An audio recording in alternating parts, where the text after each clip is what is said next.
Guys, what's up? Welcome back to this week's edition of Mental Mondays on Intuitive Angling, and really appreciate you guys coming by the channel to watch the video. And if it's the first time to Mental Mondays, all the regulars know what the deal is, but if this is your first time, this is something we do once a week that doesn't really have anything to do with fishing. It's sort of a time to sort of just talk about a wide range of topics, do some stuff to stretch your mind, make you think a little bit. So welcome everybody to today's video. Guys, today we are going to be talking about the problem with money. Money is it's a huge influencing factor in our society. It has a big impact on our mental well-being and our mental state. We're sort of going to have a wide-ranging conversation and delve into that, and I'd be really curious to get your guys' opinion on that as well. Also, guys, for get back here, if you guys like Mental Mondays and what's going on with it, the best way that you can show your support is to use my Tackle Warehouse link that I put in the description of each video. If you guys use that link and bookmark it to purchase your fishing tackle from now on, the channel gets a small percentage of a commission anytime you buy something. So that's a good way to give back to the channel if you're inclined to do so. Okay, guys, money has been a problem since the time money started, and even before. It's like money has always had a very unfair influence on our society on all different levels. And until we have some type of a paradigm shift, that's probably not going to change. And one of the most frustrating things that I have seen about it that really influences people and sort of makes them feel powerless a little bit is when you see the obvious abuse of money, how it influences our society. I mean, there's a lot of different examples out there.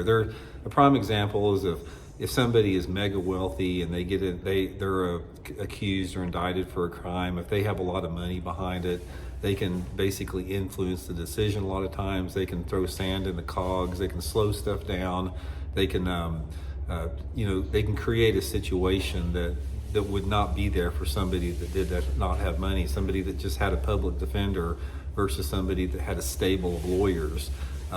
Creates an unfair advantage in that situation. We've all seen how money influences politics. Money has poisoned our political system, and the fact that we have corporations donating giant sums of money to political campaigns, to propel their special interests. If we didn't have money influencing politics, you'd see a completely different class of politicians on the state and federal level. You see it just in your daily life there. You see it, in the jobs that you work. You see it in your local government. I mean, look how many times, say for example, here in Springfield, Missouri, there's been a lot of very sensitive wildlife areas that, were home to a lot of different, species, provided habitat for a wide range of animals. And there may be a developer that comes in there, buys up 400 or 500 acres, bulldozes down everything and puts in a strip mall or, whatever in it, some apartments or anything like that, despite the opposition of the public. They could have like some type of a public hearing on it, and the public could voice their opposition to this project. But if the developer has enough money and they have enough influence over, the zoning and planning commission in the city, it's going to get pushed through. There's not a single factor or a single segment in our society that doesn't influence it. Even in fishing, guys, we see it within the whole forward-facing sonar genre. If the electronic companies were not throwing hundreds of thousands, millions of dollars to the tournament organizations, we wouldn't have to deal with that forward-facing sonar crap. That's the only reason it's here, because of money. So the influence that money has, there's literally nothing that goes untouched from it. And it's not right. It's not fair. There's nothing that is, redeeming socially or mentally about that particular situation we find ourselves in. So main thing is, what can you do about it? I can tell you right now, this is something that's not easy to change, because the only way that you change that is you have to change that through legislation. Like so much stuff in our life, guys, the only thing, you can rail against it and you can protest against it and you can do this and that against it. But so many things out there, you have to realize the private sector in this country a lot of times does not have the discipline to do the right thing. We've seen it over and over again. And sometimes it takes some type of government intervention to do the right thing. But the problem that you have with that is when you have a status quo, as far as a power structure, those people that are in positions of power, they have a vested interest in keeping the status quo. And if money is the thing that propels that, and say for example, if you're a state congressperson or state senator or something like that, if you're beholden to some big money donors in order to keep your reelection chances high or to basically put you in office, you're not going to do anything to rock the boat with those people. So in a situation like that, people's spines are effectively removed from money, and people just don't have the integrity to do the right thing. So it's very difficult to change that legislation to not allow money to influence whatever fact of life that we have. It could be the development, it could be the politics, it could be the legal court systems, whatever. So the only saving grace with that is we have got to really start examining and really start vetting the people that run for office on any level, state, local, federal, whatever like that. Until we vet those people with a fine-tooth comb and get down deep into what kind of people they are as far as the integrity and their morals and their ethics, you're never going to get anybody to do the right thing.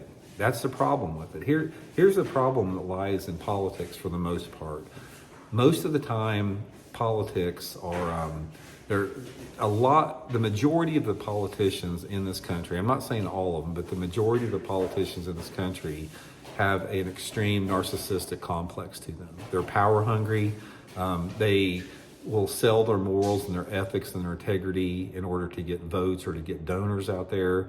They shift with the wind their position. They can have one position one day and the next based upon what they think the voters are going to want.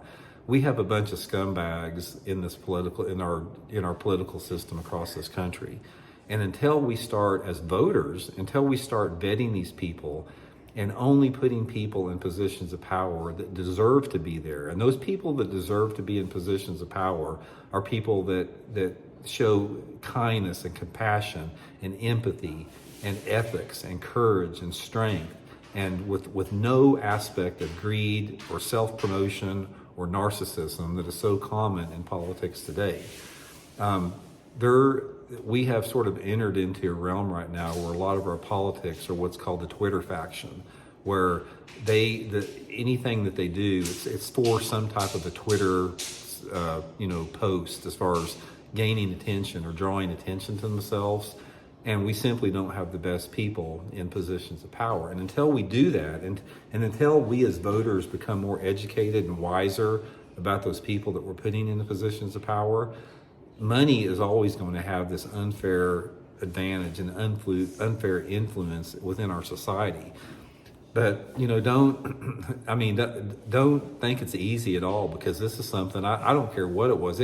This goes back hundreds of years, how money influences our society, even back before we had the banking system and the fiduciary structure that we have now. Back when people just traded stuff, that was even a big deal back then. So it's sort of like one of the inherent flaws within the human species is that we've allowed money to basically take control of us to a large degree and influence our lives in many ways negative situations. Now, it's not all like that. There's a lot of people out there that use money for the positive and for the good, and they share that money, they share the wealth, they help the disadvantaged and the poor and the needy. There's that goes on out there. But far too often, we see it where money rules. Basically, money creates the agenda. Money creates a platform. Money keeps people in positions of power. Again, it's just one of the most messed up things we have about our society today. So anyway, the only cure to that, just like I said, we have got to really start putting people in positions of power that deserve to be there. There are so many people in positions of power today, and have been for many years, that have no business being there. They lack the integrity, the ethics, the moral clarity, the critical thinking skills, the science, fact-based logic that's required to make calculated, intelligent decisions. And it's sort of become a joke overall. And like I said, until we take money out of that, until we take money out of politics, it's never going to get any better with that. So anyway, 2 cents there. Let me go know what you guys think, and we'll see y'all next week.